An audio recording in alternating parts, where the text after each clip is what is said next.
अजिबात अशानं तुझं कुठंच लग्न होणार नाही.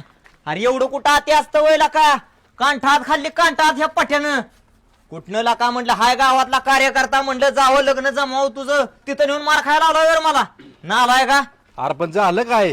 अहो पाहुणं काय तुम्हाला सांगायचं माहित आहे का? का हो? अहो म्हणलं ह्यो कार्यकर्ता ह्याला आतापर्यंत 30-35 पुरीने नकार दिलाय. बर म्हणलं जाऊ दे बाबा आपल्या गावातल्या एखाद्या कार्यकर्त्याचं लग्न होईन आपल्यामुळे कल्याण होईन 2004 हात होतं ना. खरंय की. म्हणून म्हणलं माझ्या पाहुण्याच्या घरी एक पोरगी होती. बर. ह्या गाड्याला म्हणलं चल बाबा माझ्या पाहुण्याची पोरगी दाखवतो. हो. काय न्यायला गेला तिथं मग आणि नेल्यावर काय तुम्हाला पाहुणं सांगायचं राव तिथं गेलो की पाहुण्यानं चहा दिलाय पोहे दिले बर आणली की पोरगी आहे ना पोरगी बाहेर आणली. हा आणली अशी ह्याच्यावर बसावली हा. त्या कशावर पाटावर बसावली पाहुणं पोरगी. बर. आणि जशी पाटावर पोरगी बसावली अशी पोरगी आहे म्हणली की म्हणली की, मला हा. म्हणली पाहुणं काय हो? पोरगा कुठे बर म्हणलं हे काय पोरगा हा तशीच पोरीच्या उठल्याशी तारखीनं माझ्या कांठात लावली. आयला का बरं? म्हणली पाहुणं काय नाला काय का म्हणली तुम्ही. बघा आता. म्हणली जिला तुम्ही माझी पोरगी दाखवा आणली की नाही बर त्योच 15-20 वर्षापूर्वी मला बघून गेलाय. अयो अरे लग्न होत नसतो चल हसतोय आणि ना आलाय का पुरीची हाय बघाय गेलता त्याच्या आता पोरगी बघाय गेलाय सोय रे. चल तू पण होईल का नाही माझं लग्न?